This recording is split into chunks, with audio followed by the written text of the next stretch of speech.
मैं ट्रेन के sleeper coach में था, पर बहुत सारे बिना रिजर्वेशन वाले लोग मेरे डिब्बे में थे। मैंने एक भाभी को अपनी बर्थ पर जगह दी।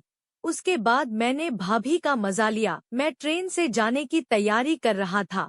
ट्रेन में ऊपर की बर्थ की स्लीपर कोच की मेरी टिकट कंफर्म थी। मैं ठीक टाइम पर स्टेशन पहुंच गया। मेरे पास एक बैग और ओढ़ने बिछाने के लिए चादर थी।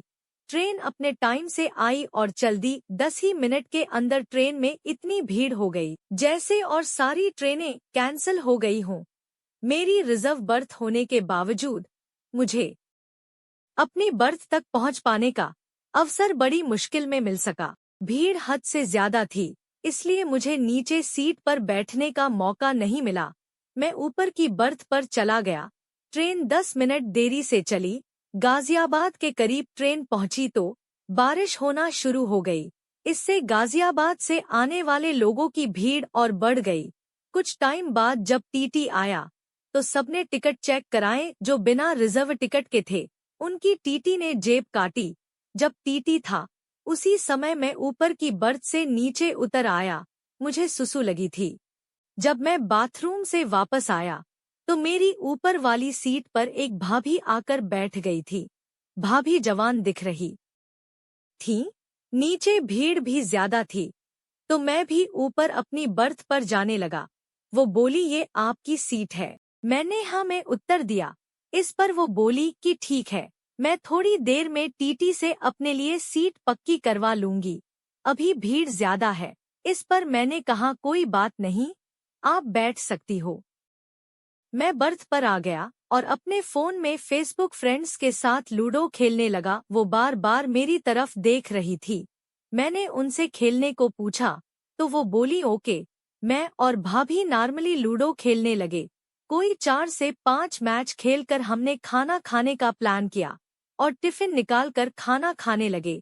मैंने उनसे उनका नाम जानना चाहा तो मालूम हुआ कि भाभी का नाम मनीषा था। जब हम दोनों खेलने के साथ बात कर रहे तभी उन्होंने अपने बारे में बताया था कि वो दिल्ली पेपर देने आई थी। उनके पति की कोई हलवाई की शॉप है। खाना खाने के बाद हम बातें कर रहे थे। करीब 9 बजे के आसपास मैंने पूछा, टीटी आया नहीं और भीड़ भी ज्यादा है, आप कैसे करोगी? वो कुछ नहीं बोली, बस मेरी तरफ असहाय सी देखने लगी। मैंने कहा ओके, आप मेरी सीट पर ही रह जाओ, जब टीटी आएगा तब देख लेंगे। तो भाभी ने कहा ठीक है। मुझे बिना चादर के नींद नहीं आती, तो मैंने चादर अपने ऊपर कर ली और आधे पैर सीधे करके बैठ गया। वो भी वैसे ही बैठ गईं। जब कंपार्टमेंट की सारी लाइटें बंद हो गईं, तो एकदम घुप्प अंधेरा हो गया। उस डिब्बे की नाइट लैंप खराब थे, कोई भी नाइट लैंप नहीं जल रहे थे। मैंने भाभी से पूछा कि आपको सोना है तो आप सो सकती हो। उनका पैर मेरी तरफ था और मेरा पैर उसकी तरफ था। वो भी लेट गई और मैं भी लेट गया। रात 11 बजे के करीब थोड़ी थोड़ी ठंड लगने लगी तो उन्होंने मेरी चादर को अपने ऊपर कर लिया। मुझे ट्रेन में नींद नहीं आ रही थी, मैं उठा हुआ था।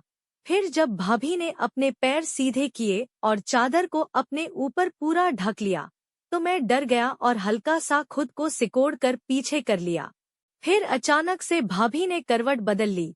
फिर मैंने देखा कि ट्रेन छपरा से सोनपुर के 3 घंटे के सफर में 7 ट्रेन थी।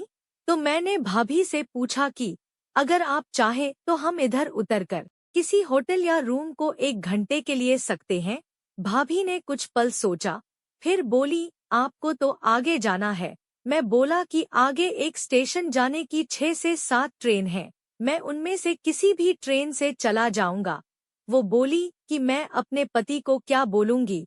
मैंने कहा, बोल देना कि बस या कोई ट्रेन में जगह ही नहीं मिली, भीड़ के कारण आज आना नहीं हो पा रहा है, आज यही रुक जाना, सुबह चली जाना। इस पर वो मान गई। मैंने ट्रेन से उतरकर बाहर आकर एक होटल में एक रूम ले लिया।